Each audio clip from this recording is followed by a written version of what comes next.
Olá, hoje nós vamos dar continuidade à nossa disciplina de BIM e vamos falar um pouco do histórico do BIM. Na aula passada a gente viu como que a gente saiu do desenho até o BIM. Hoje nós vamos falar um pouco mais dessa evolução, especificamente falando de como o BIM se desenvolveu ao longo dos anos. Vamos lá? Como se deu então o histórico do BIM ao longo desses anos? A gente vai começar traçando uma linha do tempo que começa lá em 1955. Em 1955 foi criado o primeiro sistema gráfico computacional, o SAG, Semi-Automatic Ground Environment. Foi criado pela Força Aérea Americana e desenvolvido no MIT. O sistema SAG processava dados então de radares e outras informações de locais, de objetos, etc. Eram exibidos através de uma tela CTR, que é essa que está aparecendo aí na imagem. Já em 1962, baseado na tese de doutorado do Ivan Sutherland, ele desenvolveu no Lincoln Laboratory, do MIT também, um sistema chamado Sketchpad. Esse sistema Sketchpad era baseado na interface gráfica entre o desenvolvedor do desenho através da própria tela. Aqui tem um vídeo sobre como funcionava esse sistema na época. Vamos ver. Button to command the computer to draw a line. It will draw a line from this position where I am now to any subsequent position of my light pen. This is much like a rubber band stuck on two pins. One is nailed on the screen here, and the other is at my light pen. So I can position this anywhere I want. Now, I lost tracking there. I moved the pen too fast, and that told the computer to stop drawing the line. Well, if you notice, that bright dot will jump onto the line as I get close to it. Well, the dot in the center of the cross, when you get close to the line, jumps over onto it. Correct. Why does it do that? It's much like a gravity field. At the end point, it is even a higher gravity field to allow us to position the point exactly on the line, or in this case, exactly at the end point. This allows me to move my pen quite coarsely, be sloppy while I'm drawing, and get a precision drawing out at the same time. So now I'm going to draw a second line. There you go. And even a third one. Now, in an ordinary pencil and paper drawing, all we have is this particular picture. But the computer understands the geometry of the drawing here. What do I mean? I mean that if I point at this particular point and tell the computer to move that point by another push-button command, it will move not only that point, but all three lines that are attached to it.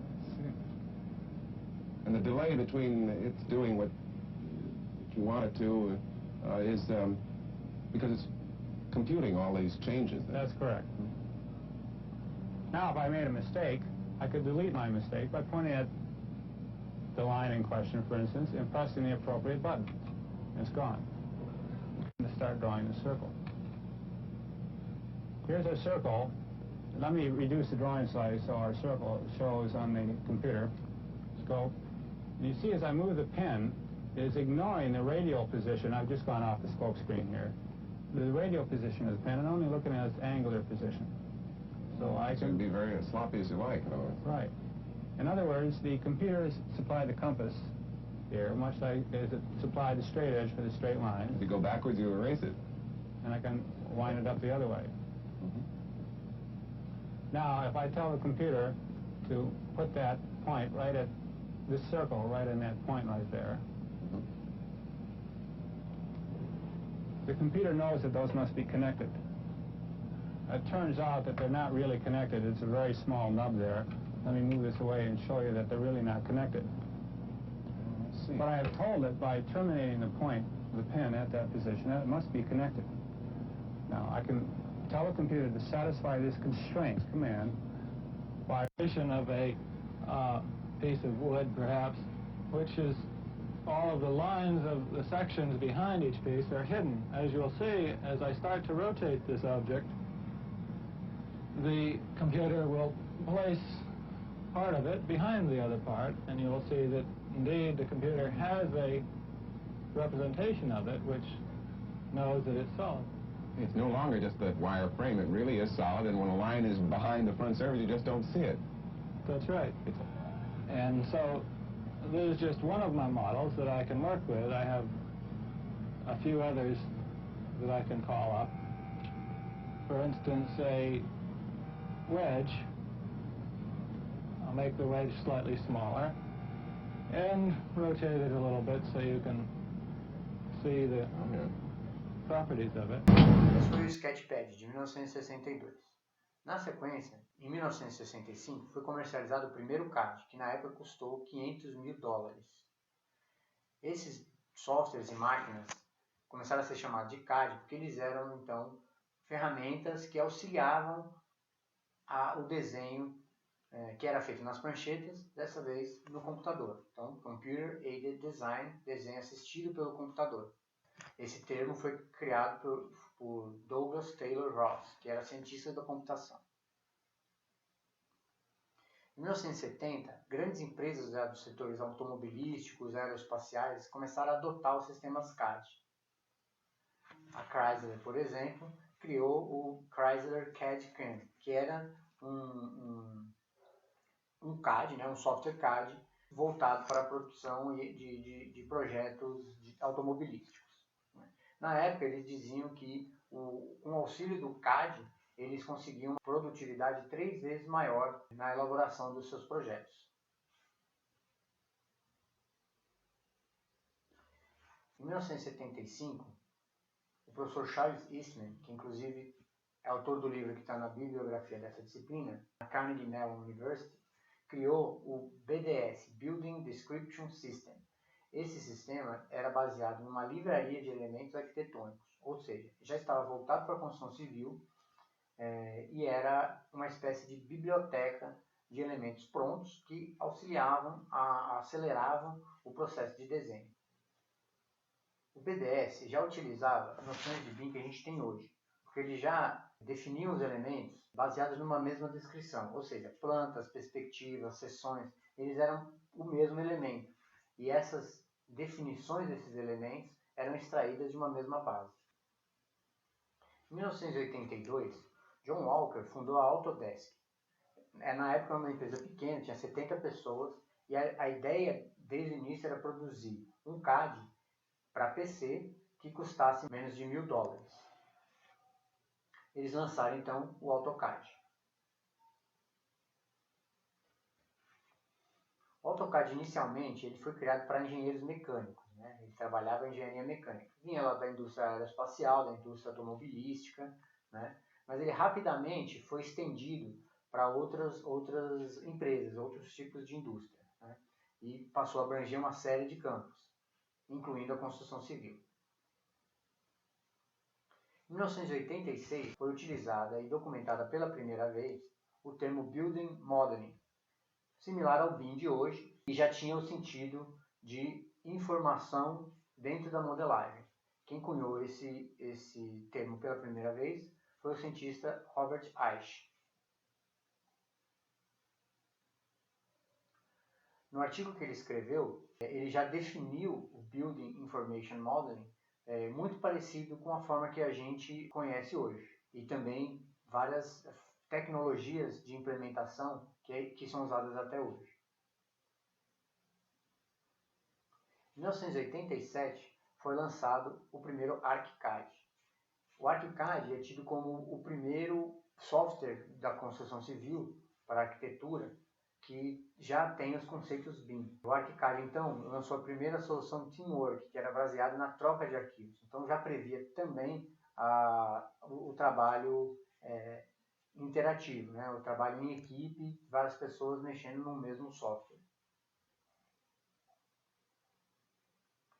Em 1993, foi lançado, então, o primeiro AutoCAD para o Windows, na versão 12.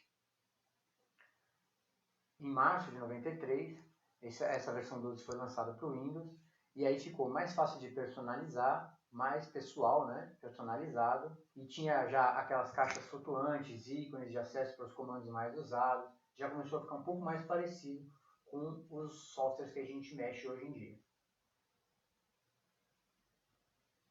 Em 1995, o formato de arquivo IFC, International Foundation Class, foi desenvolvido para permitir um fluxo de informação mais eficiente entre softwares de outras empresas e fabricantes diferentes. O IFC, então, ele é basicamente um arquivo compatível com diferentes softwares BIM. Grandes empresas do mercado se uniram para formar, então, a Building Smart, que foi quem criou o IFC. A gente vai ver um pouco mais para frente, mas o Building Smart é uma aliança da indústria da construção civil pela interoperabilidade, que é um meio de integrar várias ferramentas BIM no mesmo processo de trabalho. Em 2000 foi lançado o Revit 1.0 por uma empresa chamada Revit Corporation. O Revit 1.0 ele já veio com várias funções muito próximas do que a gente tem hoje no Revit, como por exemplo as ferramentas de parede, piso, porta, janela, parametrizadas de forma que esses elementos eles se compõem de uma forma diferente do que linhas geométricas apenas. Só que a interface dele ainda era um pouco ruim, ela não era tão amigável quanto ela é hoje em dia. Em 2002, o Revit foi comprado pela Autodesk. E aí começou a desenvolver o Revit como a gente entende hoje. Essa compra foi de 130 milhões de dólares. Em 2005, ocorreu a primeira conferência internacional em BIM. Isso ampliou a divulgação da plataforma BIM a partir dos Estados Unidos. O BIM começou então a ser difundido tanto na indústria quanto na academia. Já no Brasil, o BIM começou essa difusão em 2011, na primeira edição do Seminário Internacional sobre Arquitetura Digital BIM, Sustentabilidade e Inovação, que foi promovido pela ASBEA. E aí, aqui no Brasil, começou a mesma difusão, e essa difusão começou através da indústria. Então, a gente percebe, por esse gráfico, que a implementação do CAD e do BIM ela ocorre em tempos diferentes, no Brasil e no exterior. Enquanto no exterior o CAD começou a ser difundido na década de 70, no Brasil esse início do CAD foi mais tardio, lá pela década de 90. Com o BIM aconteceu a mesma coisa. No exterior, o BIM começa na década de 80 e no Brasil demora cerca de 20 anos para ele começar a ser realmente difundido em 2000. Para encerrar e para entender um pouco melhor o desenvolvimento do BIM, a gente vai falar um pouco da evolução da nomenclatura do BIM. Então lá no início, a gente tinha o termo BDS, que era justamente o Building Description System do Chuck Eastman, de 1975, da Universidade de Carnegie Mellon. A partir desse termo, nas décadas de 70 e 80 nos Estados Unidos, foi usado o termo BPM, ou Building Product Model, que era um termo que referenciava bastante a relação com o produto que era modelado. Já na Europa, usava-se o termo PIM, que era o Product Information Models. Alguns ainda usam esse termo quando estão falando especificamente de produtos, mas esse termo era muito usado na Europa nas décadas de 70 e 80.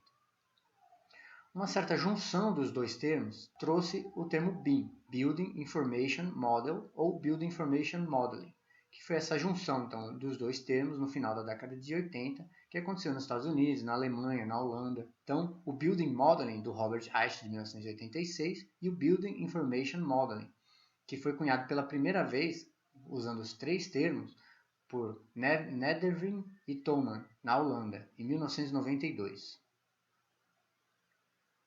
Hoje em dia, a sigla BIM ela pode ser entendida por três significados diferentes. A primeira coisa é entender que BIM é informação, o I de information, e o C, ou no caso o B, de construção. Então ela é uma informação voltada para a construção. O M, então, ele se divide em model, que faz referência ao modelo tridimensional que é desenvolvido, ou então a modeling, que aí já faz uma referência ao processo de modelagem de um projeto, e o management, que é mais recente, que faz referência ao gerenciamento de toda a informação que é usada no processo de construção. Então isso forma aí o BIM. Essa foi a videoaula de hoje. Na próxima aula a gente vai falar um pouco mais sobre a tecnologia BIM. Obrigado.